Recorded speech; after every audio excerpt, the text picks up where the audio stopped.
You are now listening to the Here for the Truth podcast, hosted by Joel Rafidi and Yerasimos.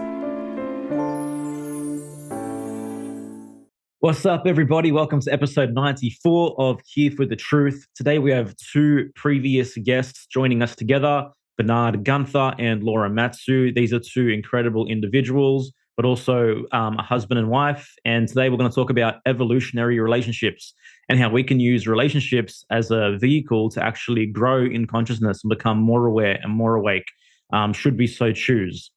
Right before we bring Bernhard and Laura on, I just wanted to remind our listeners that we have now opened the doors to round 4 of Rise Above the Herd.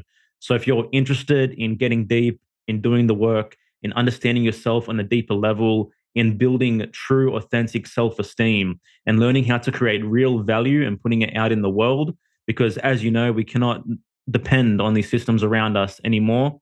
So it's up to you as an individual to take the necessary steps to build your life according to your own values. As we know, obviously, the majority of you listening probably don't share values with mainstream society and the systems at this point in time.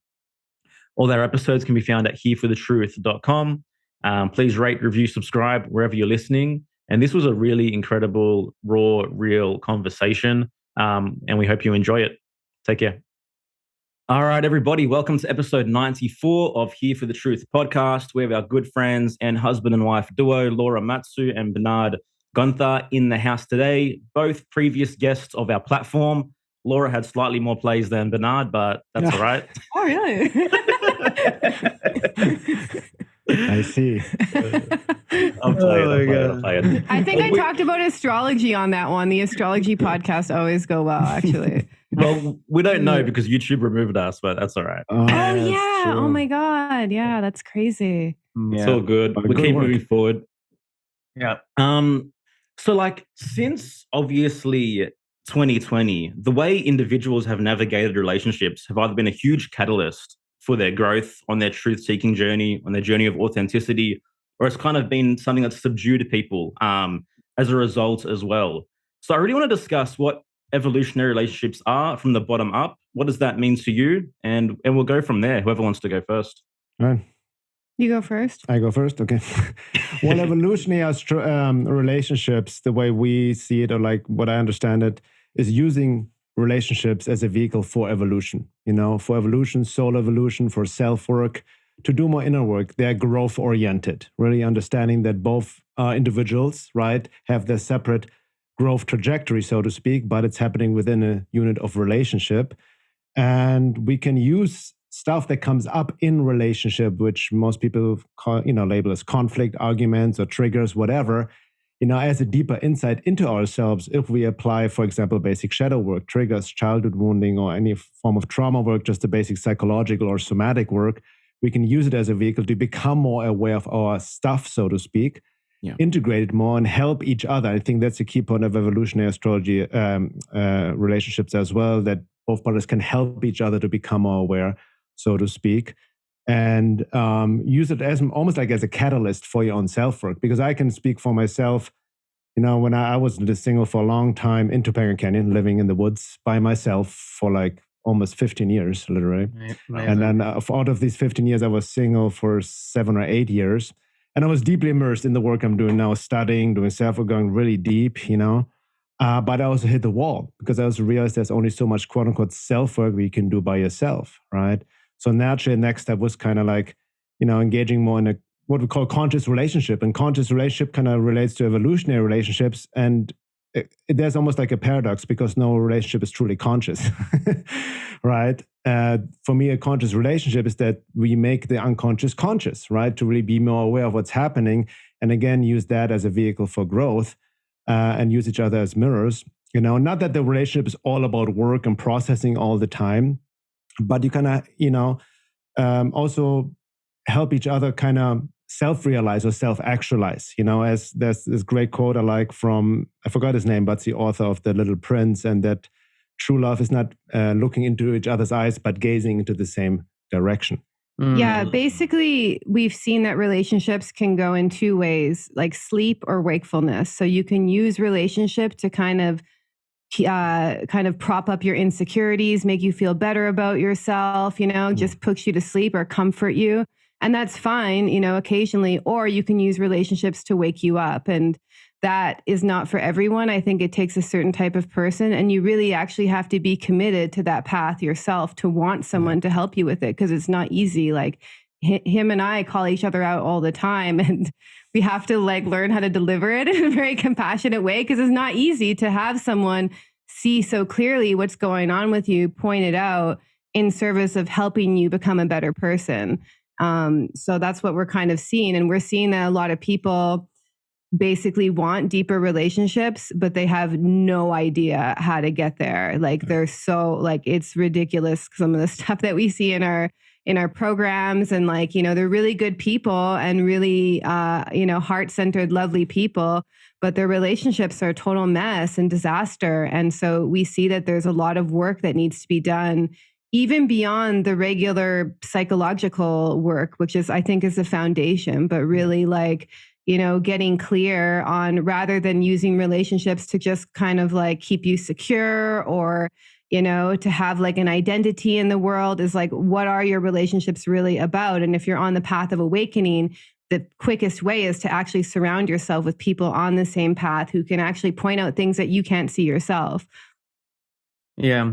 What do you think is the biggest challenge for people? Obviously, individuals that maybe haven't done certain levels of deep inner work, or haven't done the work to, let's say, have a more regulated nervous system, that then they get into these relationships and there is chaos. So what do you recommend that they do? Because, for myself and my wife, I think, like you both said, we call each other out, but we've done a certain amount of work where we have the capacity to hold space for what they're saying, and to listen, and then to look in the mirror and to take responsibility. Yeah. I think that's such a big thing, instead of just playing the blame game left and right. Totally. And it really, I think you need to do a certain amount of self-work before you even get into a relationship, because the nature of the partner you choose is really key, actually. Mm-hmm. And so if you get into a relationship with someone who isn't interested in accelerated growth, or even interested in changing whatsoever, you're going to be their worst nightmare if you're a growth-oriented person. So the first step would be look at the nature of the partners you choose and see if that's a continuation of unhealthy childhood patterns, and there's definitely work to be done. And I don't think people need to be fully healed before they enter in a relationship. Mm-hmm. I think most stuff actually just comes up in relationship and you don't know. But you want to understand the nature of your own values and the people you're choosing to be with, because that's the first critical step where people probably get derailed, actually. Yeah, it reminds me of a book that I really recommend, that helped me a lot in my process dealing with healing from relationships and understanding my own patterns.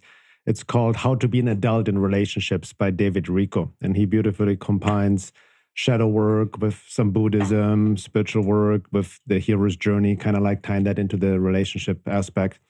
And he mentioned in order to be in a growth-oriented or conscious relationship, you must have done already 50% on self-work on yourself, like Laura said. And I'm thinking to myself, 50%, how do you gauge that, right? But basically what he meant, this is just an arbitrary number, symbolic number, but he means that you have done enough self-work or understand enough of basic psychological concepts that you are self-aware enough to know when you get triggered, right? Then not, become and don't project on the other person or to fall in the blame game. So you have a certain awareness. Doesn't mean that you're fully healed, but you know how to apply it. Now, with your question, if you're in a relationship and stuff comes up and both partners don't know how to handle it, I mean, that's tricky, because most relationships, the vast majority of the relationships, they break up because they don't understand relationship psychology, don't understand themselves. They mistake the romantic phase for love, and that's why then look for the next partner next over and over again, divorces and all of that. Yeah.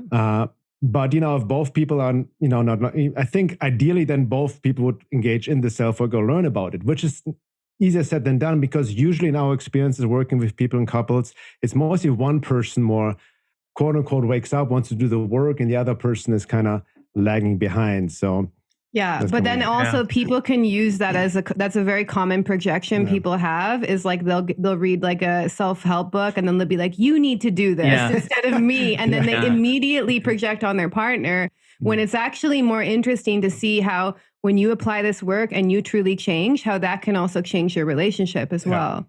Yeah.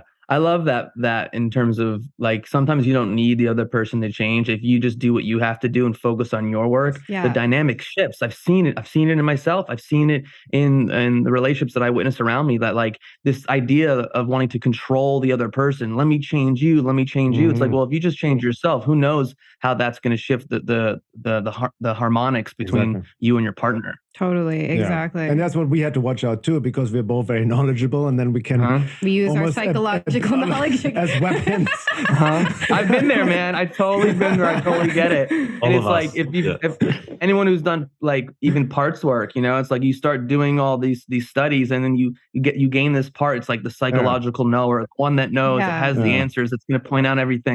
And it's like that's not a place to come from. But it's a key point, especially like Joel mentioned the past 2 years, because a lot of people will see that wanted to be more around like-minded people, right? Especially if this is what's happening in the world, to be on the same page regarding the medical treatment and all the other craziness that's happening in the world. But, you know, people can use this also as a bypass and avoidance, because it's not just about being like-minded people, this intellectual understanding, you know what I mean? Too many people, I fell into this trap many years ago myself. They want to almost be with a copy of themselves. Like, you need to believe exactly the same things as I do, and then it's the only way it can be in a relationship. Yes, there need to be certain alignment in values of worldview and all of that. But more importantly, it's really the growth-oriented aspect of the inner work, rather than this kind of intellectual alignment of belief system. Right? Yeah. I also think people... they think that like their relationships are supposed to be like totally peaceful and calm, and they're not supposed to get into any arguments, where it's like, I think how you engage in conflict, and then when you step away and you're reflecting on your role in that, and then you can come back and communicate in a certain way, and both parties take responsibility for their role in it, that's where the bond deepens and grows. Like, because spiritual bypass can find itself in a relationship, especially if you're a spiritual person and you're like, well, no, everything has to be great and love and light, and we can't argue. And if we're arguing, that means our relationship is doomed, which I think is further from the truth. Yeah, that's the romantic projections. I just want to maintain this like idealist image of love. I think that's also, you know, certain people I've noticed from doing astrology charts, like, you know, if someone already has like a lot of Pluto contacts or squares in their charts, they tend to like growth. Well, they tend to be on the path of growth, whether they realize it or not. And then some people do like things easier. So you also have to look at the nature of the person. Like, you know, like we're very Plutonian, we're very compatible with each other, you know, but it does get intense sometimes. But when I was in relationships with people who weren't interested in growth and probably stayed the same way that they were since high school, basically, it didn't work out because our growth rates were really different as well. So you want to like consider that when you're in a relationship. Is like you may like growth to the like, you know, 10th level, but this other person may like to more slow, steady change, or may not even want to change at all. Yeah. I mean, conflict is key. I mean, there's two types of relationships. Some like based on this model we studied. What's her name again? Ellen Bader. Ellen Bader, relationship therapist. Really great Oh, you're work. Talking about the okay, You want to share about that? Yeah, I can share about that. I can explain a bit better. So there's basically in developmental couples psychology, you know, after the romantic phase ends, there's this really important phase called differentiation. And there's two types of couples and couple styles in that differentiation stage. You know, this is where you come apart again from that romantic phase, and you start to usually fight and have conflict, etc. One of them is a hostile, angry couple. So these people get in very big fights. And that's not to be a judgment. Like we actually get in like pretty explosive fights when we go at it. But then there's a conflict avoidant couple who never want to talk about anything and just push things under the rug.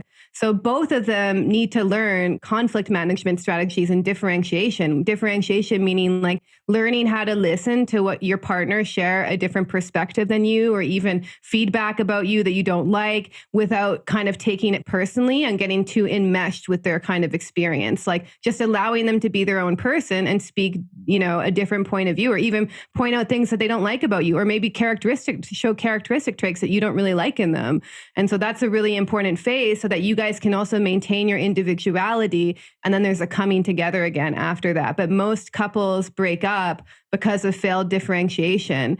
And like, you know, the hostile couple who like battle it out, they maintain the passion, but they're kind of also trying to keep each other the same in their fights, you know, whereas the conflict avoidant one, they tend to just push things under the rug, and they're kind of like, I don't know if you guys ever know couples where it's like they're kind of like ships passing in the night and they're roommates at that point and they don't have an emotional bond. That's a more avoidant couple. So yeah, ironically, actually, you can be in a relationship. So it's quality over quantity. People can be in a relationship for 20, 30 years, but be conflict avoidant. So there's a lot of things unsaid. They don't share anything. They're just, they avoid because there's also codependency. There can be like affairs that happen as well because they're just kind of like not actually talking to each other anymore. And actually, according to Ellen Bider, that relationship therapist who work we studied, she said that more hostile, angry couples, they actually care more about the relationship and really want to work things out rather than conflict avoidant.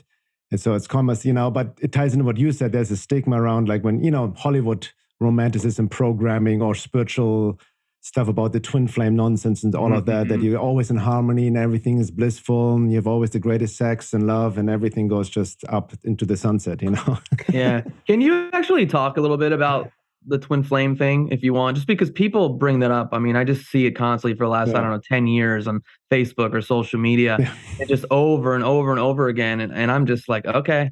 Yeah, it's just like new age romantic projections, basically. Like, yeah, it's based actually there's truth to the concept. There's truth to it. Yeah, there's truth to it.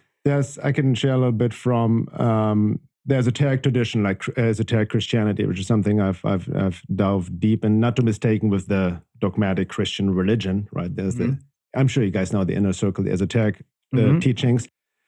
And there's a work I studied by Boris Moraviev, the Gnosis trilogy, Gnosis, and he talks about the polar couple, the fifth way, right?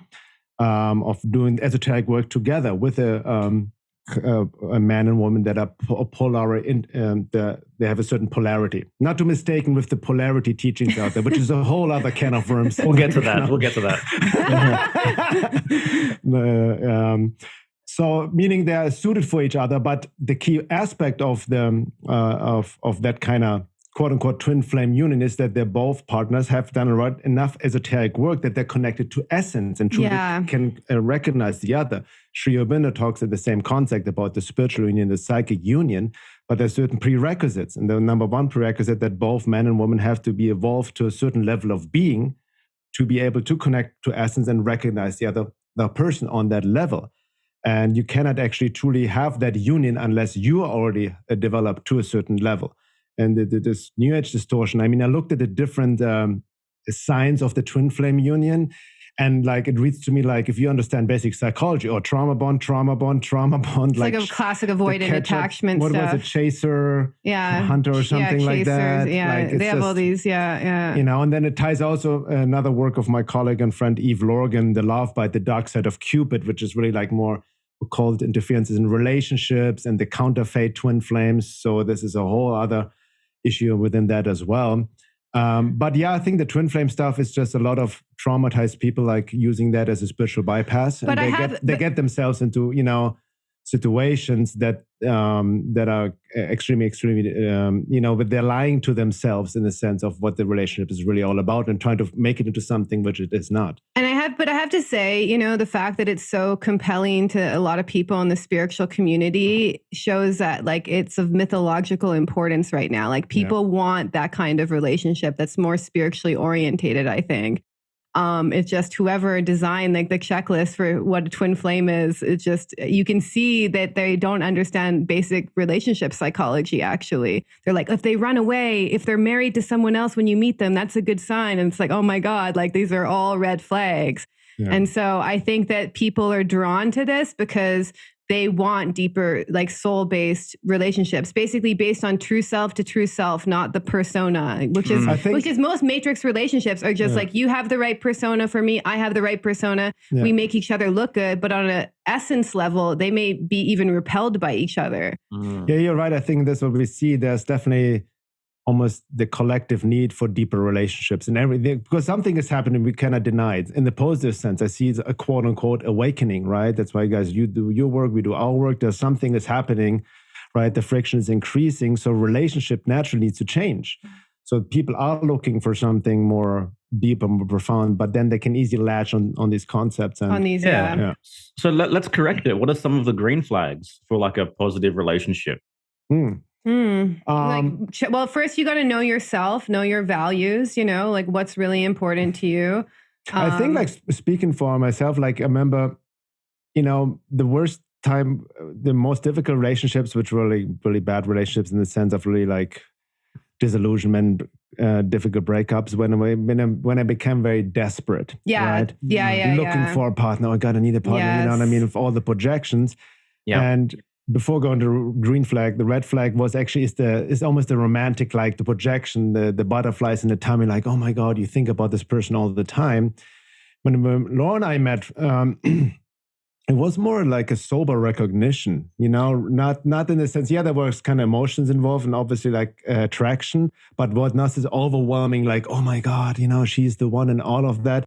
There was a deeper knowing. There was more like I don't know, it came from a deeper knowing place rather than just an emotional infatuation, if that makes sense. Yeah, I think you're also describing secure attachment, because I think that like, securely attached people who are looking for a long-term relationship enter into relationships a bit differently. Whereas if you're insecurely attached, you just fall head over heels for this person, ignore the red flags, So you really want to look at the nature of how you attach to people and what you're looking for, And also the desperation too. The desperation is usually a sign that there's a part of you who desperately needs love and doesn't think it's worthy of love. And so that's why you're desperately trying to make this person, quote unquote, love you or give you attention. Yeah, ironically, in my case, the moment I stopped looking for relationships, then, and I kind of like, I'm focused more on becoming whole within myself. But then as I mentioned before, then I noticed like, okay, there's only so much self-work. I feel kind of the need coming to be in a relationship, but it came more from a more healthy place rather than desperation place, meaning I was not attached to it. I wasn't even like quote unquote looking or, like not even engaging the will. I felt more in putting an intention out. And even Gurdjieff said, or was it Carl Jung? I mean, with the shadow projection, as you guys probably know, there's positive projection, right? The golden shadow we overlay onto somebody. It's like, oh, put them on a pedestal. That's kind of the romantic phase. And the more you have this kind of romantic phase, the more projections are involved, right? So the harder will be the fall. So the more you've worked on yourself, integrated your shadow, actually the less intense will be the romantic phase. That's almost counterintuitive to what we have talked in Hollywood, right? Yeah, the positive projections will be more, they'll be there for sure. You don't want to say they're not going to be there whatsoever, but they'll be less intense. You won't just think, like basically when people fall in love, they substitute the person that they're falling in love with for their relationship to the divine, basically.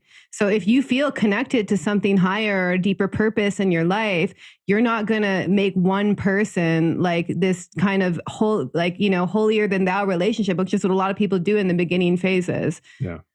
Yeah, I totally hear you. When I first moved to LA, 2013, that was a big change moving from New York City to Los Angeles. And I went through like a dark night of the soul, and I got into 2 short-term relationships that like I probably wouldn't have gotten into prior. But being in California, what am I doing with my life? Am I going to continue on this acting path? Am I going to continue on the personal development path? I didn't know. And I just got attached and desperate and wanting connection.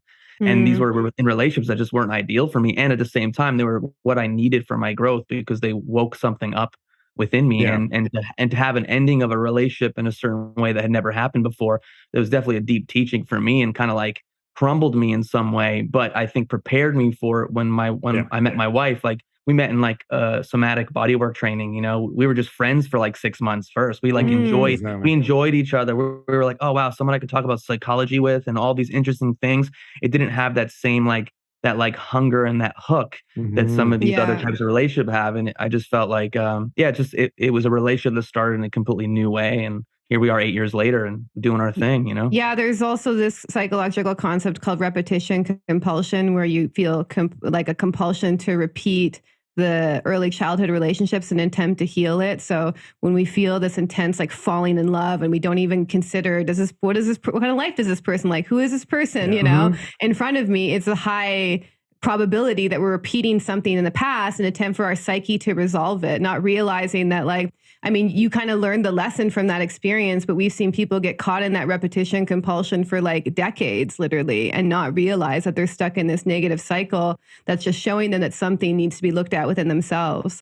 Yeah, but I would have said you made some 2 very important points. Number one, that any relationship we ever had was the perfect relationship we needed and we could only have at that moment. right? Too many people go back, regret or blame their partner, the whole blame game and all the time. But if you understand it, you only attract that which you need to learn from and your level of being, right? So the deep lessons within that. Yeah. And that relationship I had, like it was the first time I was broken up with.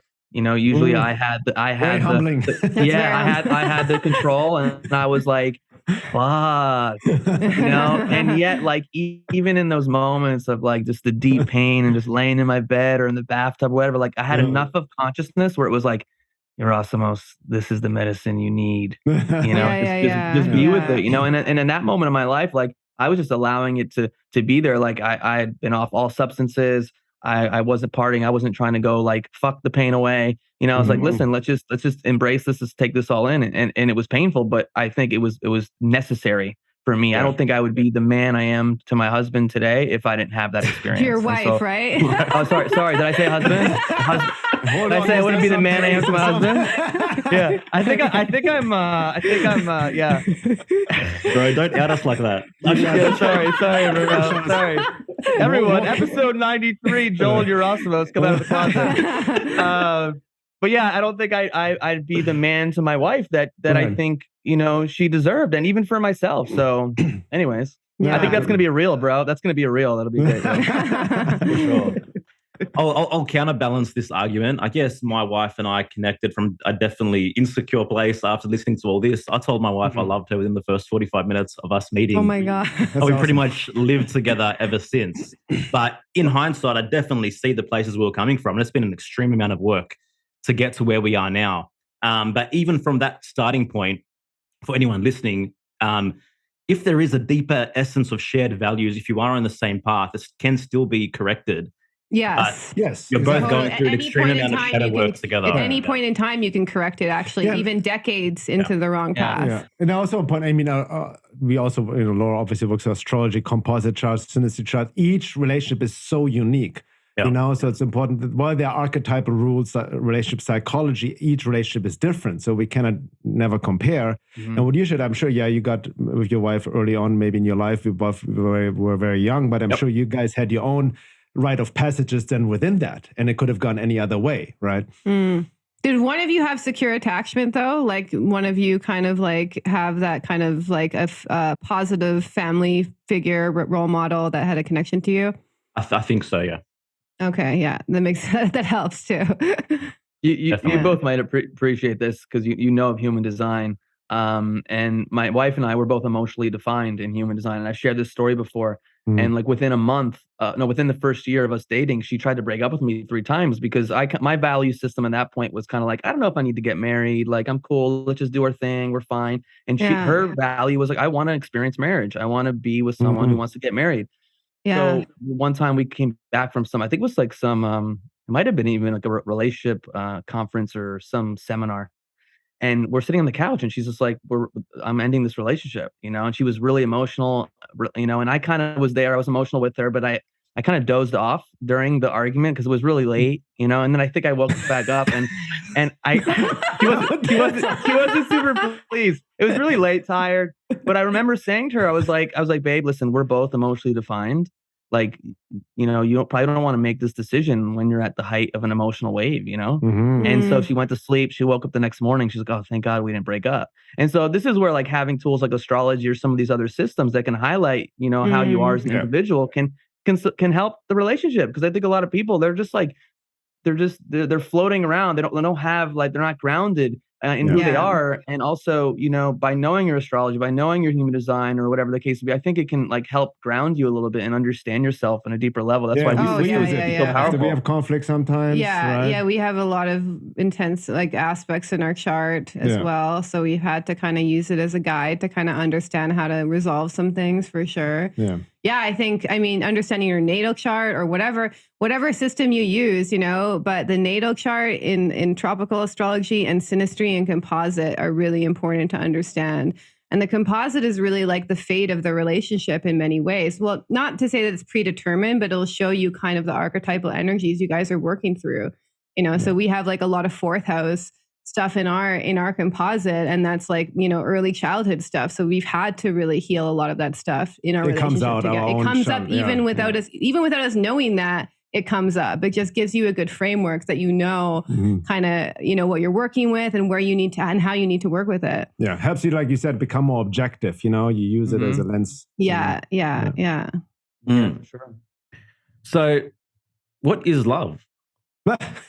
Oh, damn. I made a documentary. I think that it's a very, well, for starters, I think that what we understand as love is not actual true love. It's very different. Like from David Hawkins' perspective, he says that love is like at a 540, I think, on the map of consciousness.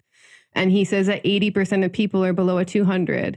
And courage is the first step above the 200. So I think that, the true state of love is something that is without condition. And so it's not just love for your partner, although that may kind of be a little spark of it, but you actually are in a state of love towards all of life.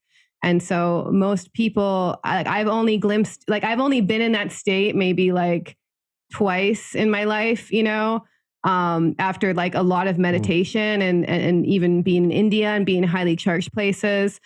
But I think we can reach for it, but I think that what a lot of people think is love is just emotional attachment, basically, unfortunately. Yeah, actually, I was laughing because I made this documentary 10 years ago, 2011, 12 years ago, something like that. Love, reality in a time of transition, about the new age. And it opens up actually with the Beatles song, What is Love? Love is all you need. And then putting the question, what is love? You know what I mean? Because we always talk about it. And I always go back to Krishnamurti, my favorite spiritual anarchist. He always defines by the negative. Okay, before we can understand what is love not, right? So what does it mean to love your country, to love food, like these abstract concepts or belief systems, right? Is that love? Is love jealousy? Is love control? All these kind of things. So in my understanding experience, love is a state of being or related to your level of being, meaning how much in touch with your own essence or your true self. Right? It's unification. It's a type of unification, but it would be unconditional, meaning like when you're in that state, you feel like that towards the guy working at 7-Eleven, your dog, nature, a garbage can. Like that would be a true state of love.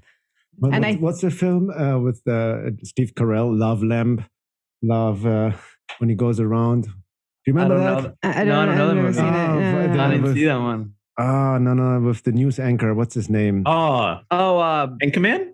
Anchorman, yeah. And there was Steve Carell in it, and he just like, that nerd, and he finds love lamp, love teapot. Yes. He just kind of like, sorry, I just had that flashback. It's no worries. No, I loved all that. And also like, I come from obviously a Greek background, and the Greeks, ancient Greeks, they're known as having 6 words for love. Yes, that's a good point.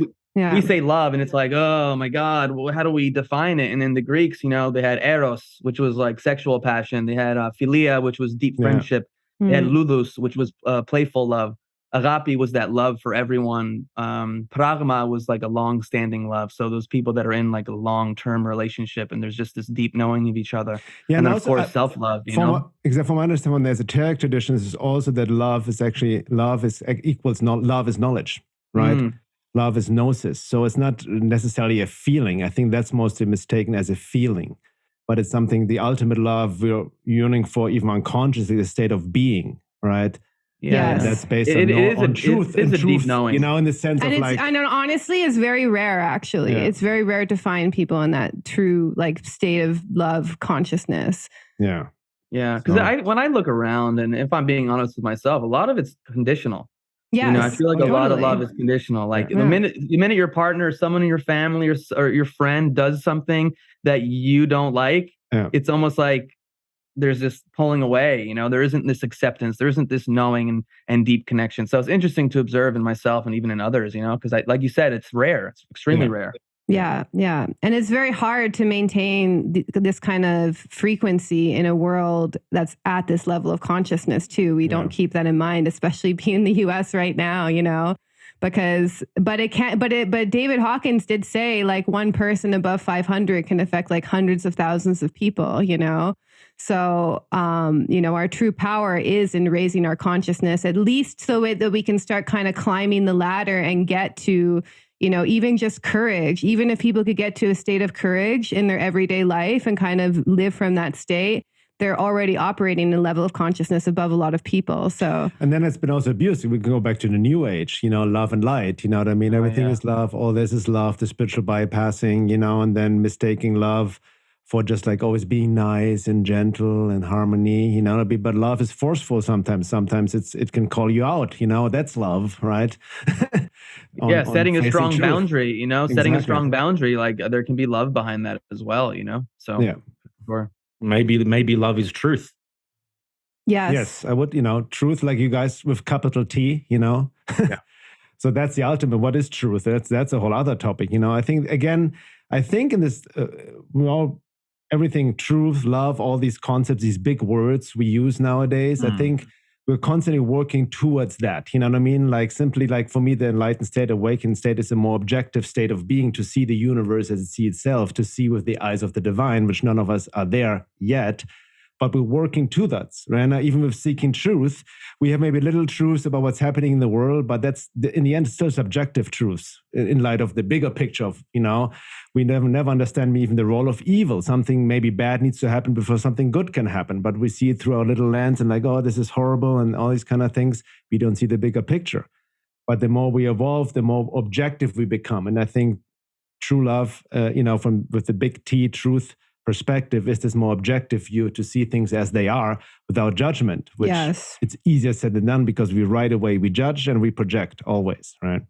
If it's okay, I want to ask you, like, what practices do you two use to kind of keep you on the evolutionary path together? You mean relationship wise? You mean relationship wise, like when things do come up, like how do you navigate them? Well, we have lots of conflict management strategies because we're very Plutonian and we can really, he has like some strong Mars placements. I have a strong Mars in the 7th house. So when we battle it out, we really go at it. Well, first rule, when it gets heated, time out. Yeah, that's the main thing. The first rule is that if we're in fight or flight or freeze, we take a break. And I know it sounds crazy, but we have to take as many breaks as are necessary because you can't actually have a reasonable conversation when you're in fight or flight or freeze. It's just not possible. Like even your prefrontal cortex just goes right offline and you're not even thinking anymore. Yeah. On a basic psychological level, I have more anxious attachment. You have more avoidant attachment. Yeah, I think I'm a bit all over the place. But that's number one rule. And then we have ways of we have this kind of listener communicator exercise that we do, and we also do in our coaching. So basically, one person shares from an I place how they're feeling. They pick one issue to talk about. And then the other person basically needs to be an active listener, not defend, not cross complain, not blame, not get triggered. You got to manage your anxiety in these exercises. It sounds easy, but it's really hard, especially when your partner is sharing something that they're upset with you about. So it's about kind of role playing a little bit and having kind of structures so that when you have sticky conversations, we're like, okay, we're going to do our listener communicator exercise with each other, so that we have basically tools to work things out, basically. Yeah. And we also have agreements, in conflict, that we aren't allowed to, what are our conflict rules? Sometimes they go out the window, to be honest. Cussing, really attacking personally. Yeah, blame, shame. If the other person's caught in that, the other person needs to check them on that. And really sharing. I know it sounds really simple, but sharing from an I place is really important because rather than, externalizing, be like, I'm this way because you're this way, you're really owning your own internal experience. And that's easier said than done, none of us learned this growing up. I grew up in a very chaotic household. His parents were more conflict avoidant, I think, So you have to learn tools to manage your differences and also manage your anxiety in the face of your partner telling you something that you don't want to hear. That's a big thing, I think the challenge for us is sometimes in our particular setup that we work together. We have a business together and our personal life. So that's been actually the biggest struggle over the past 2 years. Yeah. That's why we just came back. We need to consciously make room for the relationship. Okay, let's leave the business besides. and boundaries have been a big lesson, Yeah. not letting like work stuff interfere into like all aspects of our life, which is really hard. I'm sure you guys know as an entrepreneur, because you kind of got to be on the ball. Yeah. But yeah, it's a particular situation. We also have rituals too. Like even just this week, we decided like every morning we're just going to touch base and have coffee with each other and share with each other. These little moments of like just kind of touching base, I think are really helpful as well, because we kind of spend our days doing different things, and it's like good to kind of constantly like water the plant of your relationship without being enmeshed in it at the same time. Yeah. You guys should throw kids into the mix. Yeah, we're thinking about it. That'll evolve your relationship. Yeah. That's a whole nother level. Not that I know, but we have a very needy dog, which is good practice. Yes. Same here. Yeah. Everything that you mentioned is so freaking hard. Like none of this work is easy by any means.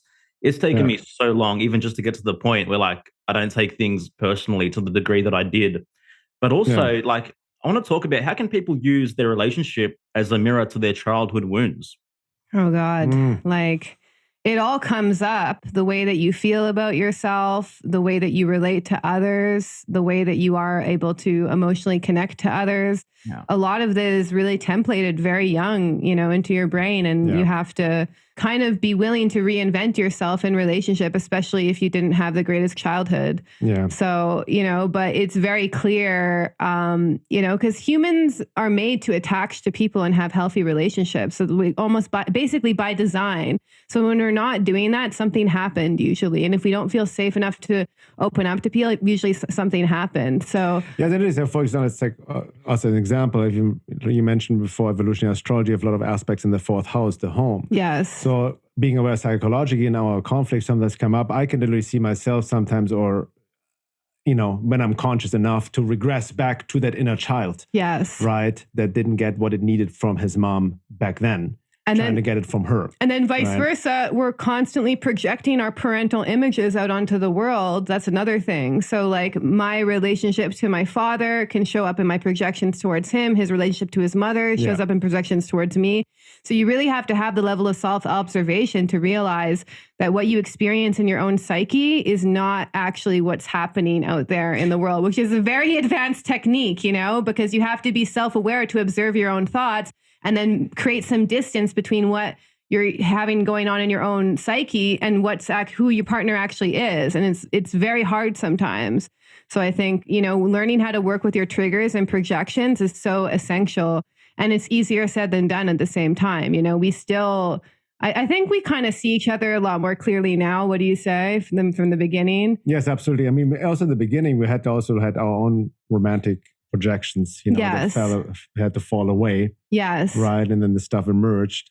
I mean, based on the David Rico's work that I just mentioned before from How to Be Done in a Relationship, he said the true marriage from an archetypal sense starts after the romantic phase is over. Yeah. Right. And so that's when the true person emerges and you have to deal with the shadow.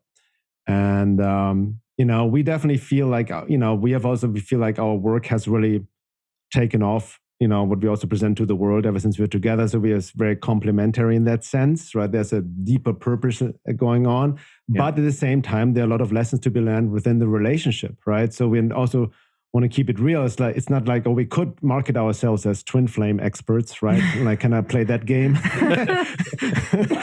But that's not who we are either. You know what I mean? We want to keep it real. And then our relationship, has its challenges, but we use it all as a material to become more conscious and more aware and grow. That's really what it comes down to. Yeah, I think it's so powerful to witness, and I think moving forward to seeing two people, together, co-facilitating and being real. It's not all just like, oh, everything's perfect. We're so enlightened. We're so involved. And it's just like even having this real conversation, like that's it. That's the work right here. I mean, you talk about the great work. Yes. This is it. This is the great work in relationship. Messy, man. It's not fun, actually. No. When people say shadow work is fun, they actually don't understand it. No idea. It's not. I mean, to get triggered, okay, and to be in it within in a relationship, and then to hold space for it, and then to step away and to reflect and to really like you have that part of you that just wants to point the finger and be like, you. And then it's like, then the other part of you, it's like, okay, well, what did you do wrong? Like, what's your role in this? It takes a lot of work to be honest with yourself, and then let's say you did do something disrespectful, and then to go back to your partner when you both have come out of that place where you've been triggered, and to sit and to be like, hey, listen, I'm really sorry I hurt your feelings. That was kind of fucked up. Yeah. You got to do those repairs as much as possible, and you have to do over things a lot because I know if I'm speaking for myself, I know that my default ways of relating were like from my parents who used to argue all the time. So I've literally had to like relearn a whole new way of relating, which goes actually against some of my default patterns, to criticize and to like just, blame. So, you really are overriding very well-trodden neural pathways and you're creating new ones, which is not easy, actually. It doesn't come natural at first, but then once you realize that it does feel better in your connection to have those moments where you kind of, hey, could I say that over in a different way? Or just, acknowledge the part that you played in it is a really big piece of it. It can just change everything, and also, this kind of relating extends to the whole world. It starts in your little relationship, but then it creates a different way of relating to the rest of the world as well that's more conscious as well. And I think that's why kind of, using your relationship for evolution is really important because, if you see what's going on in the world, like we have these kind of two divisions in society and they're not talking to each other and they're just projecting on each other. People don't know how to actually relate to each other anymore. And that's starting in their home. It's starting in their family. I think that's a key point, that understanding that all this is relationship beyond intimate love relationships. You relate how you relate to anyone and everyone, right? Yeah. Nowadays, it's with this internet and everything, it's just really, if you don't dive deeper into shadow work and really apply it, it's very humbling because then I realize, fuck, I'm projecting all the time on this person who I have no idea who this person is. But he triggered me anywhere on Facebook. Fuck that guy. Look at myself. Have the awareness because my mind can up the story and feeds of that. Like there finds more reasons and rationalizations why you don't like this person. Yeah. And like instead of like, hold on, why is this really getting to me so much? What is it within me? Yeah. Right. And that's the difficult battle, more within myself. What I notice now, even in my own process, that the hardest battle is really not out there. It's more within myself. Be it within a relationship or in the world in general, because once you realize how most of your actions are very mechanical and not, there's no consciousness around it, or thoughts very mechanical, like loops. And also being humble, a lot of the things we teach, I understand intellectually, be it spiritually, psychologically, finding great, but there are moments where all of this goes out of the window and, and it's almost like hypocritical, but in the moment I don't remember or she doesn't remember, and then we have to apply what we teach as well. Which is a sign that actually the prefrontal cortex and you're in fight or flight or freeze because your logical, rational brain needs to be online to even use any of this stuff. Exactly. Yeah. It's pretty amazing when you sit there and you say, oh, I've done this work, I've read all the books, I've done this, and then a relationship comes into your life or a relationship ends and you're like, oh, fuck. Because it really is I've had a lot of growth and learning when I've been on my own, traveling, backpacking, whatever. But the real shit I feel like has happened for me that's kind of like supercharged my growth has been in partnership. Because I can't run away, especially if I don't want to. If I want to stay in it and I value the partnership, I have to be real with myself. And another thing I want to bring up, I'm curious your thoughts on this, is that when you do come back together after, let's say, an argument or a conflict. And let's say one person does say, hey, listen, I want to take responsibility. I'm sorry. But to just be able to say I'm sorry as opposed to I'm sorry. And then let me explain all the things you did wrong as well. That's it's a little bit of my pattern where I'm like, listen, I'm sorry. But if you didn't do this, if you didn't do that, then I wouldn't have behaved how Yeah. So, I don't know. I'm curious your thoughts on that. Like that I do interplay. That too, actually. I'm like, I'm sorry I hurt your feelings because you did something wrong. Yeah, I think you just like, for me, this is actually where the psychological and the spiritual really weave together because as I've kind of developed my own spiritual practice, my voice of conscience gets very loud and I feel guilty in a healthy, guilty way when I do something wrong. So I have to own that, the guilt is a function of conscience and being like, okay, I got to do this over, So, I mean, it can be simple. You don't need to add on explanation. Be like, hey, I didn't like how that conversation went. Can we do it over? Be like, hey, I'm sorry for snapping on you right away. Can we talk? It can be something really simple. Yeah, humility is key without not mistaking humility for self-diminishment, right? Yeah. Mm-hmm. Yeah. And also, I was going to say, in light of owning things, like, you want to just own them without kind of retaliating, right? Without attacking the other person, and just be honest, which is easier said than done. I think it's just a matter of, like Laura said, it's very important to understand nowadays that there's a healthy aspect to feeling shame and guilt. Yes. Right. And we've kind of thrown it out of the window. It's a function of conscience. Yeah. Right? That we can like a lot of people, many of us deal with toxic shame where we beat ourselves up even more. Right. And that's based on childhood. But, if you really mistreat your partner or somebody else, there should be the voice coming, hold on, that was wrong. That was not okay, Yeah. And that's what we need to listen to. It's the voice of conscience. Yeah. Yeah. Like that voice in me just goes, yo, that was fucked up, bro. Yeah. And then I just got to allow myself to feel the feelings of that. Because this is where, again, you can distract yourself. That little whisper of guilt, shame comes in, and you're off to the self-soothing mechanism. You're off to the distraction. Exactly. It's a little voice comes up from one, and it's important, but we also notice not many people are in touch with that. No. Well, it's much more tempting to blame and like go off, and then even maybe publicly on like blaming your ex and all of this, and because it creates almost a dopamine hit, right? Yeah, it feels good to be self-righteous. You're like, yes, I'm right, you're wrong. The self-righteousness, John Bradshaw wrote this amazing book called Healing the Shame That Binds You. And he says that self-righteousness is actually one of the faces of shame. So, you see that everywhere in the world, the shame projections, like shaming people over the past couple of years for not doing certain things, subscribing to certain ideologies. This is a sign that this person actually has a shame-based identity, which means that at their core, they think that something is fundamentally wrong with them. So they've developed this righteous, self-righteous persona that gets to tell other people, the best way to be, but it's all coming from shame. So in order to actually feel healthy guilt and shame, you have to deal with that toxic shame and whatever shit is around that, basically, because you can't access it in a healthy way if you hold that toxic shame. Because what will happen is if anyone points out something you did wrong or not so great, if you have a shame-based identity, you'll go into this like spiral, like downward spiral of like, oh my God, like I'm the worst in the world. And then, try and cover it up with addictions or projections or whatever, We did a whole podcast about that, didn't we? What was it called? Shame, Yeah.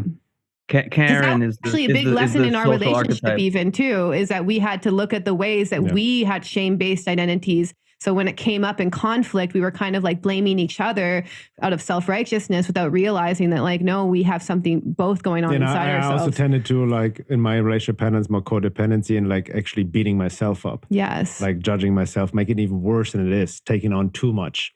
Right. So that came also from childhood wounding. Excuse me. Yeah, you mean like overbearing responsibility to like a degree that is realistic? Yeah, no, for sure. I mean, life's easy when you're perfect and you do nothing wrong, right? I agree. Not everyone can be like Bernhard and I. 262 profiles, right? Yeah, that's right. Are you guys both 262s? I'm a 6'2" manifesting generator. Yeah. Laura is a 5'1" manifesting generator. Oh, nice. I'm a 5'1" generator. So we got a 6'2" and a 5'1". So we got the same human design combo on our podcast? Yeah. Different. We're both straight generators. You guys are both MGs. Okay. Yeah. And I'm emotionally defined. Laura's is not. The sacral is not defined. Sacral. Yeah, I don't know what that means. Oh, gotcha. I have enough space in my brain for astrology. No worries. That's cool. It's 262s and 251s. Nice. Awesome.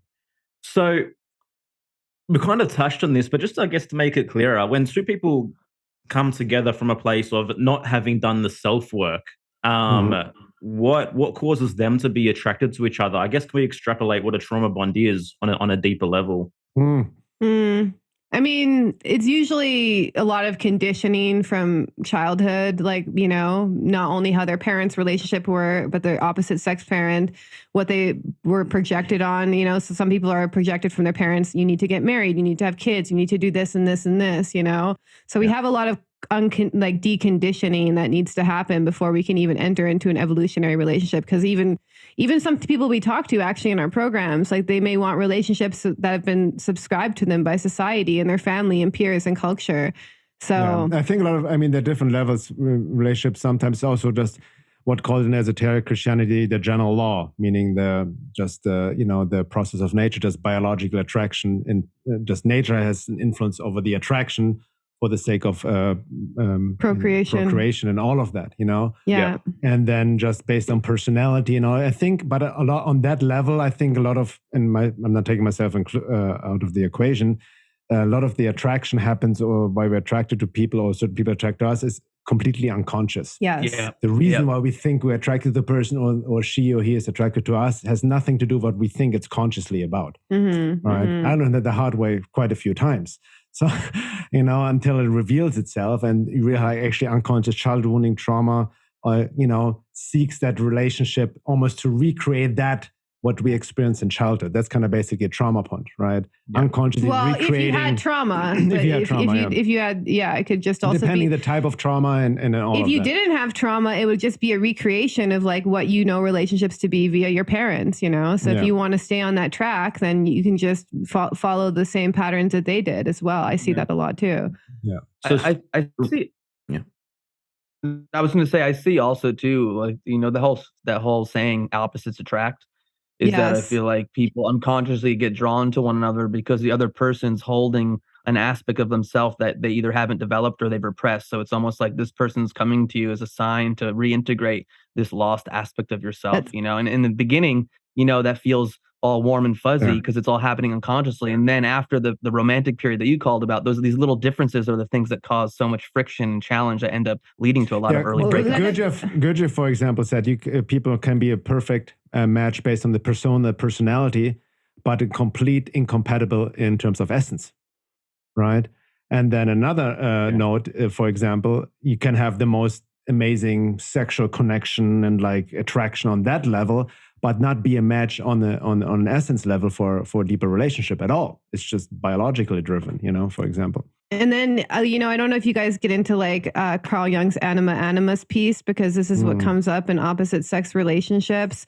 So like to the degree that our anima or animus is unconscious, we'll project those qualities onto the opposite sex. So, you know, you see this kind of just like, so basically my own animus, which is basically my own connection to spirit, if I have that unconscious, I will project all those qualities onto him, and his own anima, which is his own connection to soul. To the extent that he's unconscious of that connection, he'll project it onto the woman in his life or people who represent that to him. So, you know,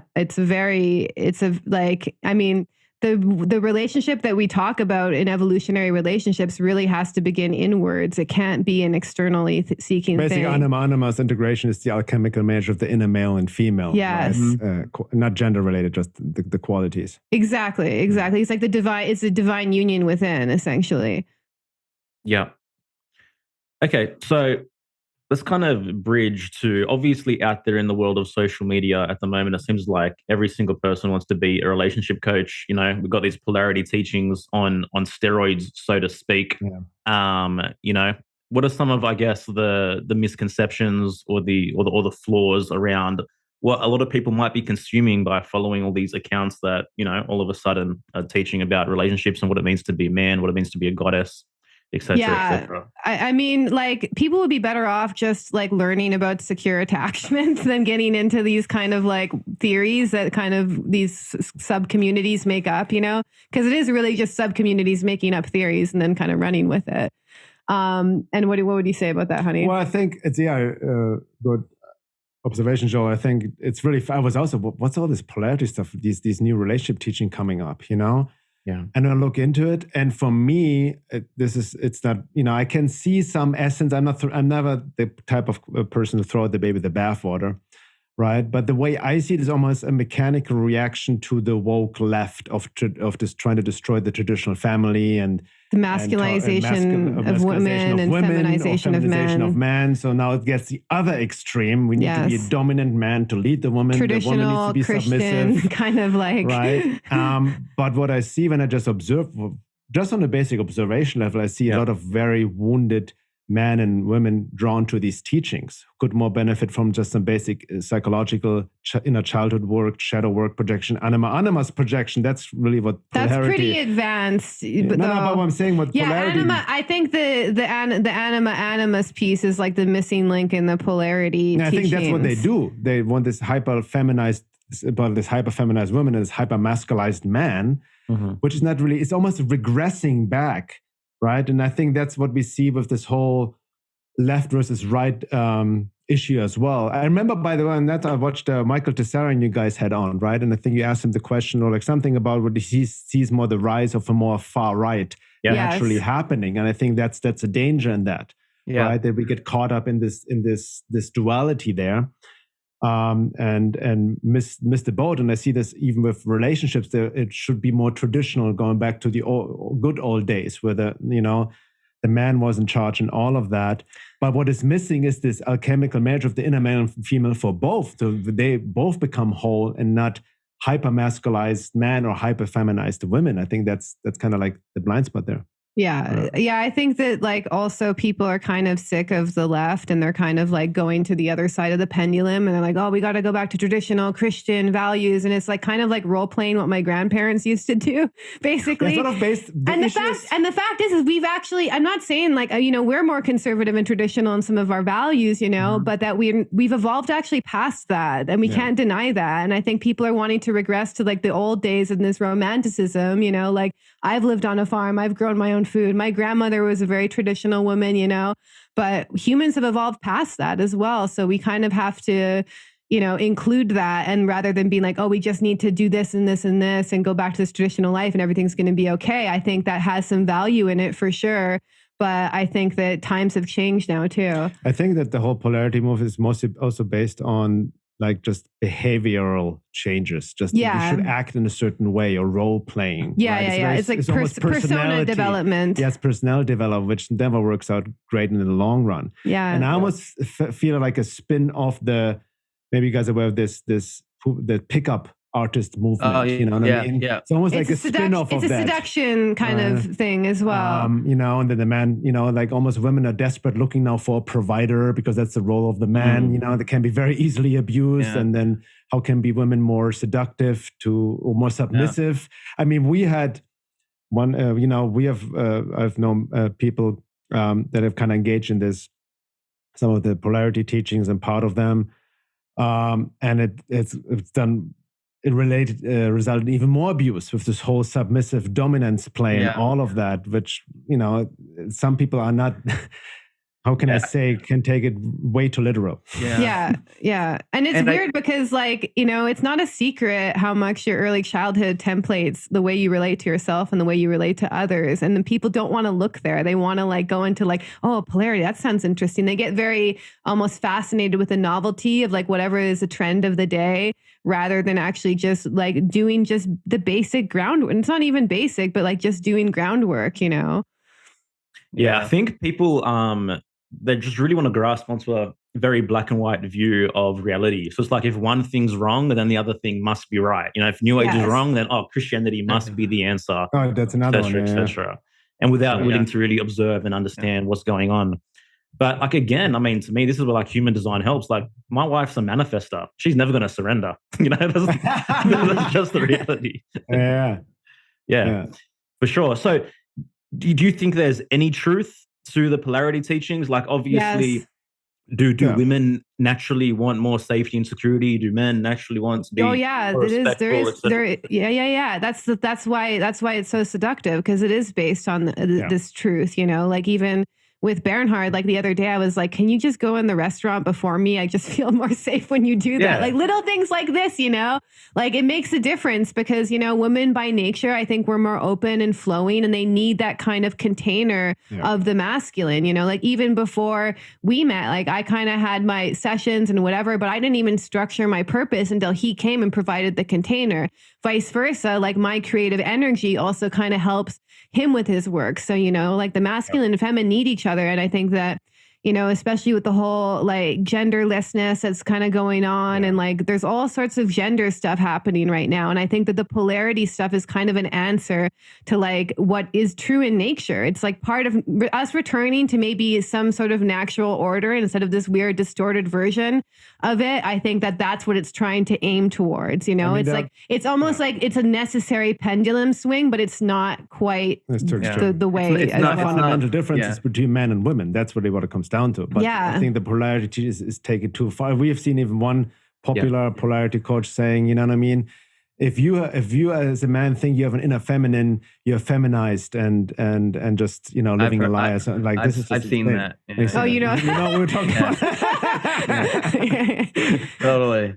Yeah. I think also too, like these polarity teachings are also playing up on the fear porn too, of like the world's gonna end, the world's gonna collapse. Yes. So it's like you need to find the man who knows how to hunt and kill people and do all the things. Not to say that those not to say that those skills aren't not to say that those skills aren't great to have. I mean, I with everything going on, I'm realizing, okay, where can I gain some new skills and learn? But it just feels like that's what I'm seeing in the social sphere, that like people are. No, that's a good find point. your apocalypse partner. That's a really good point, because even Jeffrey Wolf Green, when he talks about relationship psychology, he talks about Taurus in the second house being kind of like the basics. So that's about survival. So my grandparents probably got together for survival, because my grandmother probably couldn't even own a house back then. So there's this part of the reptilian brain that can get into survival mode and make a lot of bad relationship choices. And it is kind of crazy. We've got inflation, it's like impossible to buy a house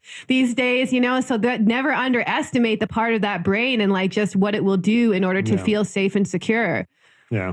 I mean, that's kind of we're on the dark ages that we have to all watch out in our own ways, not on relationship, but how we can easily fall into the fear porn, the fear frequency, and then the reptilian man gets engaged and they eat to hustle and like only me, fuck everybody else, you know what I mean? And then we lose our integrity, we lose our like north node, so to speak, right? Or like our guidance, our connection. Yeah. And with relationships, I mean, that's unfortunately, that's they also, the whole polarity thing, they're also taking advantage of what we talked about, that people are looking more for deeper relationship in the sense. People are desperate, actually. The desperation. Because it has been like, I mean, you guys are in relationships, but I know from doing sessions with people that the people who had the hardest time over the past couple of years were single people who had to go through this all alone, And never mind even people who were in relationship who their partner wasn't on the same page with them, which is a whole other story. But, when times get tough, like, we are in a psychological war still. And so being alone in a war is not usually a good strategy. So this is happening, I think for good reasons for some people as well. Yeah, it's really strange. We talked about it the other day because we definitely don't align with the left woke. We're more conservative, but also these labels. But then I see like what's happening. There's this weird manosphere, Bitcoin maximist, Christian dogmatic right-wingers. I don't know what, you know what I mean? Like, I'm not down with that. But this is the flip, this is the flip that we're seeing, where it's like, okay, well, we don't like this left side, but then let's completely flip to the opposite. But it's just part of the evolutionary process, and this is where discernment comes in, because people are being influenced. Yeah, you can go. And Carl Jung actually said that the polarization was necessary for the third thing to emerge. So we have a third thing that's going to emerge out of this. We just have to stay with the friction without identifying with either, basically. Yeah.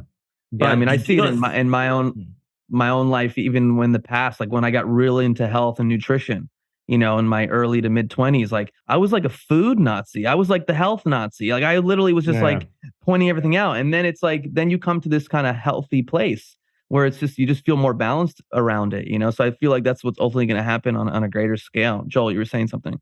I was just going to say, like, will that third thing come, or have we just been flipping back and forth if we look throughout history? It could take a while. That's a good, that's a good question. I always question myself, has it always been going like this? You know, like the hermetic principles of the like polarities, constant. I think something is accelerating. So both extremes become more visible and more extreme in that sense. Yes. Right? Yeah. I mean, like, as you guys maybe know, I've gotten deeper definitely into Sri Aurobindo's work, integral yoga. This is my practice, and I'm really going deeper in this inner work and really aligned with this vision that we are transitional being. We haven't completed evolution, right? Yeah. And I had my good friend Neelish Merrick, who's my Indian friend, who's also deep into Sri Aurobindo's work, on our podcast recently. And we talked about this, you know, what's happening on the left, even with this whole gender dysmorphia and transgenderism. It's almost an external distorted manifestation of a process that needs to happen within, which is the alchemical marriage, male and female, within ourselves. Yeah. Because ultimately we are actually destined, you know, to become the Gnostic being, like in Sri Aurobindo's vision, so to speak, hundreds and thousands of years in the quote unquote future of the many lifetimes, where we have really transcended death.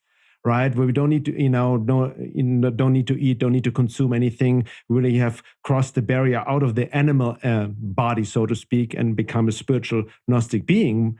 No need to reincarnate, and where there is no gender anymore, actually, but in a more spiritual sense, truly transformed the whole. It's not body. just like wearing a dress and painting your nails and wearing a wig, getting surgeries and all of that, right? I think that's kind of like that. You know, from what I understand, because of my own process, I don't see things that black and white anymore, right? Because if you're really honest in the deeper, you see there's certain truth even on the left, but it's twisted, right? And that's how the quote unquote devil works. It takes a bit of truth and kind of perverts it or distorts it or exaggerates it, you know? Yeah. So there's, you know, so I think it's kind of like aligning itself, but there are many, many distortions right now. And, you know, I think the third is emerging, but I think it's going to take some time, you know, and we have a long way to go. I don't know if it will happen too. Like like if you look at kind of the cosmic cycles, and we're going to enter 20 years of Pluto in Aquarius, 20 years of Pluto in Pisces. Pluto in Pisces will mark the end of a cycle. And like, I think we need to get out of this weird materialistic mindset that you can just like, you know, basically just get surgery and make yourself to be a woman. That's a materialistic mindset. You know, it doesn't acknowledge the existence of the immaterial. So I think that that's the age we have to move out of. And I don't know if that's going to happen, because we live in a very materialistic age. Like, trust the science, trust the experts, like all of that is like kind of the mantra of the times. Yeah. So, you know, we'll see. Curious times ahead for sure. Yeah. I won't be alive by then, or maybe I will actually. Come back, probably. Yeah. I'm not incarnating after this. No, but these are crazy times. I mean, for me personally, speak on another note. I mean, I've been in like truth seeking for over 20 years, since the 90s, and like writing and pointing things out and all of this. And now there seems a new wave of truth seekers, which is awesome. Yeah. But I'm also done over with that, the truth community too. You know, there's always externalization and pointing out, and you realize, we talk the other way too, even with people, there are some very unstable individuals in the truth movement as well. Yes. Right? For sure. You know, and there's a lot of nonsense in the conspiracy world out there as well, which people just go run with. Well, I think, you know, like I posted a video today about like Dane Rudgar's concept of the seed person. You know, the seed person is basically, they hold the seed of the next era that we're about to see born. And, you know, I think we do need, you know, people like you guys, you know, who are self-actualized human beings who have a vision, have a purpose, who are actually out there doing something, creating something, you know, like we have so many people who just want to just complain about what's going on and just kind of consume. It's like, no, we need people who can actually have the strength to take action and to build an alternative, you know? So if you don't like the school system, build your own school system, or like, you know, we really need people who are also good workers to kind of actualize the vision for the future that they have as well. Yeah. Yeah, I think anyone that's been on this truth seeking journey for a while I feel like is coming to this point. Maybe not everyone, where it's just like, okay, great. We know how the systems are, but what are you doing about it? Yeah. How are you shifting your life? How are you shifting yourself? What are you creating? What are you producing? You know, what are you standing for? And you brought up a great point. Like even, you know, I talk to people in California, and it's like, you know, well, create your own homeschool pods. You know, do you have the necessary inner strength and self-esteem to just kind of, it might be more inconvenient, but what are you going to do about it? You can sit here and complain all the time, or do something. And, that's definitely something Joel and I are about in terms of the work we're doing is that caters to truth seekers to be like, hey, now what? How are you going to step outside the matrix a little bit and create the life that you want to create based on your value system? Exactly. Yeah. And Jordan Peterson has his talk where he's like, I forget what he said in the beginning, but basically, if you notice a problem in the world, like that's kind of your cross to bear, So each of us has our thing where we're like, oh, I wish it wasn't like that. I wish it was like that. That's your problem. Actually, you have to do something about that. That's your responsibility. And I think, with us, actually, what we found is like, I've been to therapists for forever. I've been through all sorts of spiritual programs as well. And I don't see people weaving the two together enough. So I'm like, okay, well, that's my problem. I'm going to do something about it. I'm going to create something to solve that problem. And I think we really are going to need people who, Saturn is about to enter into Pisces. We have this really long Saturn Pisces. I think it's like 3 years or something. We need to kind of constructively make our dreams become a reality or else we're going to get very disillusioned with where society is going because it doesn't look good right now. No.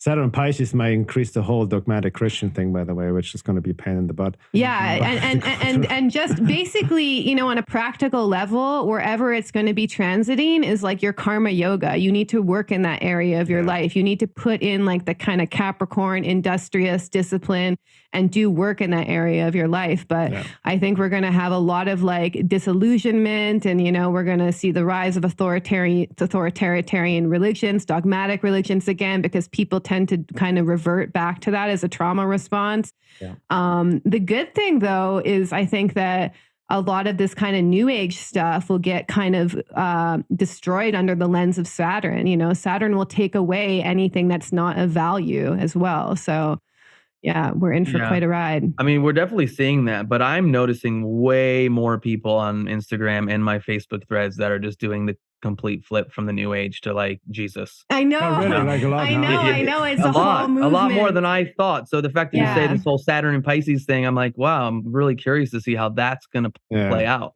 Yeah, and for some of these people, they might come back. Yeah, and they might come back to a much more like center place after they go through this polarization process. We have a good friend who is a Jungian psychologist. What did he say about? That like revival? When things get too chaotic, this is basically how the reptilian brain tries to create structure and order, like the Bible. Like this is what the Bible. Yeah, they need that kind of like just structure. It's a way that their psyche finds order, basically. And I'm not saying there's, I'm sure there's very valuable teachings in the Bible, but people latch onto it as a way of like, okay, this is the answer, and if I believe in Jesus, I'll be saved. No, I have a close friend, and somebody was used to close who was converted to become a Christian. Like out of this, and I can clearly see it's a trauma response, right? Based on his upbringing and all of that. So a lot of these are trauma responses, right? Just latching up onto a belief system. So. And again, there's some grain of truth in it, because what's really needed, what the collective or the evolution of consciousness is trying to get us is to bring God back into the picture, the divine, right? Yeah. That's the initiation, but it's kind of distorted through this dogma and holding on to a belief system and the superiority and only Jesus saves, and then at the other extreme demonizes everything else, right? Everything satanic that is not everything. But you know what, Dane Rudgar, who's like the grandfather of like the transpersonal astrology that we practice, that a lot of people practice now, he said near the end of an age, so the end of the Pisces age that we're in, the archetypes get exaggerated, which I found to be really fascinating. So the Pisces ultimate archetype is Jesus in Christianity. So you see that being exaggerated. On the other side, you have this like crazy neurotic health crisis masking up, which is like the dark side of Virgo, So I think it's also a sign of the times that like we're just going to see like, just all sorts of extremes. That's also going to be a Pluto and Aquarius thing. We're going to see all sorts of extremism pop up, Like we thought Pluto and Capricorn was wild, like wait till it goes into Aquarius. Exciting times. Exactly. I think Elon Musk will like probably play a part for better or worse as well with this whole transhumanism. And like, I mean, it's going to get crazy. Like at the end of the 20 years, I think we're going to see a lot of inventions that we didn't even think was possible. Yeah. Such an interesting character, like so tricksterish, now playing the whole conservative card. It's so weird to watch. Yeah. Yeah. You mean Elon Musk? Yeah. It's very interesting. I kind of wrote in my, I don't trust him. I don't trust. Obviously.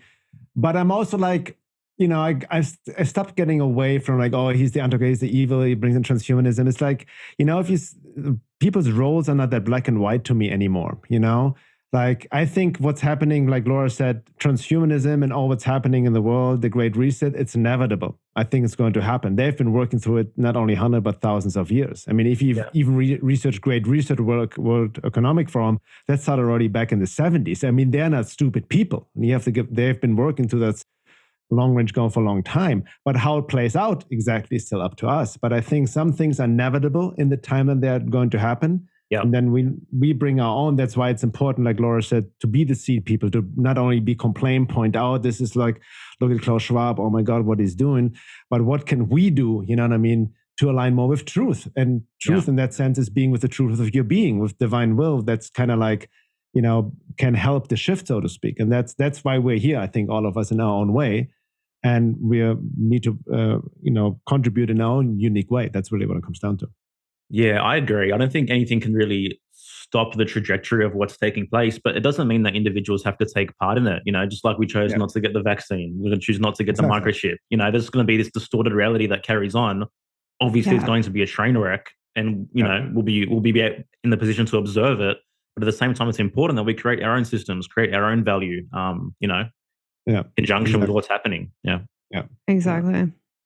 Yeah. And then there's also the unknown, to embrace the mystery, to also know that I'm not in control of this fully here. I cannot, it's impossible. Yeah, we can do our part, but we're part of a collective consciousness too, So I think the raising of the collective consciousness is a good strategy right now. I mean, I would love to see on a timeline though, like not Elon Musk, but Kanye West president. Like I want to see this happen. He's been the most canceled, like over the past few weeks. Or no, Alex Jones too would be a great president. Maybe Pluto and Aquarius can bring us something like that in the U.S. That's hilarious. Yeah, it's so interesting. Now I'm seeing people, call out like Kanye West and Candace Owens and all these people. It's like controlled opposition. Oh yeah, everybody's controlled opposition. Yeah, everyone. I'm sorry. Even to the extent that he's gotten like hardcore canceled, it means that he's rocking a boat. They wouldn't do this to this extent if he wasn't causing a problem. I feel. No, I even wrote an article about this a few months ago because I see this thing. Term controlled opposition be thrown around like candy in these days. Yeah, everybody. We've been called controlled opposition. Exactly. Of course you are. Yeah. And I'm controlled opposition too. That's why I'm on your podcast. That's right. I've been called controlled opposition. I'm a CIA agent. I'm part of the Illuminati and all these kind of things. Yeah. But yeah, it's just fascinating, like this black, and without any evidence, first of all, just because of their assumptions of some connections basically they make up in their head. Yeah, because they have status. Anyone that has status, anyone that's built themselves up to have some kind of value, there's no way that's possible unless they're in on the game. Exactly. Yeah. And, I can see gatekeepers like Ben Shapiro. I can see him as like, I'm not a big, even Joe Rogan, but they all play a role, you know what I mean? That's what I see. I don't, I'm sure he's also aware, like more or less of the social game of like what to talk about, what not to talk about on the basic self-preservation level. Yeah, right? Exactly. That's right. Because he's that's it. It's like I got 11 million listeners and I've created a lifestyle. Some people are just like, okay, I can push the edge a little bit, but I'm not going to take it to a certain level. Yeah. The other thing is you have people who want everyone to think exactly like them. So if you have someone who's been like waking people up to like vaccine safety, but then maybe has a different opinion on something else, it's like these controlled opposition. Oh yeah. That's actually, it's called splitting. We see things as like all good or all bad, and people as all good and all bad. And it's actually, it's a defense mechanism, to see the nuance is actually a sign that you've done proper shadow work because you don't split in that way. Yeah. Even I have to be honest, like Alex Jones, I always thought he's COINTELPRO and like, you know what I mean? Back in the days. Mm-hmm. But now looking at him, I can see more the role he plays. And actually, thanks to Laura showing me his astrology chart, it makes completely sense the way he acts. Sun conjunct Jupiter in Aquarius, square Mars and Taurus. He's just he's a loose cannon. You know what I mean? You know what's interesting too? Kanye also West had a Sun conjunct Jupiter thing. So you see, like, their kind of confidence, and they just go there. You know, that's that kind of like Jupiter expansion. Yeah. Cool. Well, this has been a fascinating conversation. We've bridged a fair bit from where we started, but I think it was all very, very necessary and worthwhile. Guys, what are you guys up to these days? You want to share with our audience what's going on for you and how they can get in touch and anything you're offering? Yeah, so we're going to do another round of Embodied Soul Awakening. It's the 10th time we've done this program. Our group program, Time of Transition, Embodied Soul Awakening. So it's basically it's now a 14-week program of holistic self-work. We do the psychological, the spiritual, esoteric, in a really experiential container, basically. Yeah, combining it all. Yeah, so you can go to veilofreality.com, my website. No. The direct Time of Transition. The timeoftransition.com, and you can find out all the information about it. And it's going to start December 26th till April 3rd is going to be. And it's limited to 35 people and by application only. Yes. So that's how because this work, again, our work is not for everyone, but we want people who are sincere. It's a deep dive. Yeah, it's a pretty intensive program. It's a pretty intense program. We've gone that a lot. Yeah. So, but that's offering. Then we have our podcast as well, Cosmic Matrix podcast, where Laura and I we have release episodes every 2 weeks. And then my website, a lot of writings, a lot of videos, veilofreality.com. Yeah. And I started a couple of YouTube videos, a little talking my own videos a little bit on my YouTube channel. It's also youtube.com/time of transition. People can check it out there. Yeah, man, I've enjoyed your articles over the years. So anyone listening, check out Bernhard's articles. Laura on Twitter, you're awesome. I love your posts as well. And guys, really just thank you so much for coming on and just being real. I think it's I respect about you. I think Joel as well. I just love how real you are. I love how you show up as a couple, and it's just grateful to know you. And I'm so happy we had this conversation. It's definitely a lot of fun. Awesome. Thank you so much. And also congratulations to you guys. You guys have been I know how it is to keep out episodes consistently, you know what I mean? Special guests. So you guys have been on the ball. How many episodes you guys have so far? This is 94.